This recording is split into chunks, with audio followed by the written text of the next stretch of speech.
Click பண்ணி வச்சுக்கோங்க. வாங்க வீடியோக்குள்ளே போகலாம்.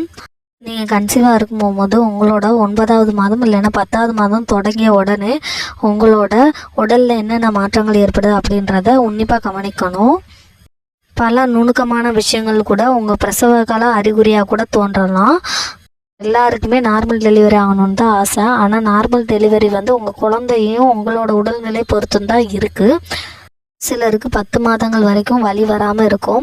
10வது மாதம் தொடங்கிய பின்னாடி கர்ப்பிணிகளுக்கு ஒரு சில விஷயங்களை உங்களுக்கு அறிகுறியாக உணர்த்திய வண்ணமே இருக்கும். பொதுவாகவே கர்ப்ப காலத்தில் உங்களுக்கு முதுகு வலி ஏற்படுறது இயல்பு தான். உங்களுக்கு பிரசவம் நிகழப்போதுன்னா நார்மலாக இருக்கக்கூடிய முதுகு வலியை விட அதிகமாக இருக்கும். இதனால் உங்களுக்கு பிரசவம் சீக்கிரமாக நடக்கும் அப்படின்றத உணரலாம் உங்களால். இது நிச்சயமாக சுகப்பிரசவத்தின் அறிகுறியாக இருக்கும். உங்களுக்கு சுகப்பிரசவம் ஆகும்போது உங்களோட செர்விக்ஸ் 10 சென்டிமீட்டர் வரைக்கும் ஓப்பனில் இருக்கும். அப்போ தான் குழந்தை வெளியே வர முடியும். உங்களோட கர்ப்ப காலத்தில் உங்கள் உடலில் பல்வேறு ஹார்மோன் சுரக்க ஆரம்பிக்கும். இந்த ஹார்மோன்னால தான் உங்கள் கருவில் இருக்க குழந்தை முழு வளர்ச்சியை அடைஞ்சிருக்கும். இந்த டைமில் குழந்தையோட தலை திருப்பி பிறப்புறுப்பின் வழியாக வர தயாராக இருக்கும். உங்கள் குழந்தையோட தலை உங்கள் செர்விக்ஸ் பகுதியில் ஒரு அழுத்தத்தை ஏற்படுத்திக்கிட்டே இருக்கும். இந்த அழுத்தத்தை ஏற்படுத்துறதுனால செர்விக்ஸ் பகுதியில் சளி போன்ற திரவத்தை வெளியேற்றும். இதோட சேர்ந்து உங்களுக்கு ரத்த கட்டியும் சேர்ந்து விழுந்துச்சுன்னா கண்டிப்பாக இது சுகப்பிரசவத்தின் அறிகுறியாக இருக்குது. இது ஒரு சில பெண்களிடம் இது காணப்படுது. ஒரு சில பெண்களுக்கு இந்த மணிக்கு அறிகுறிகள் இருக்காது.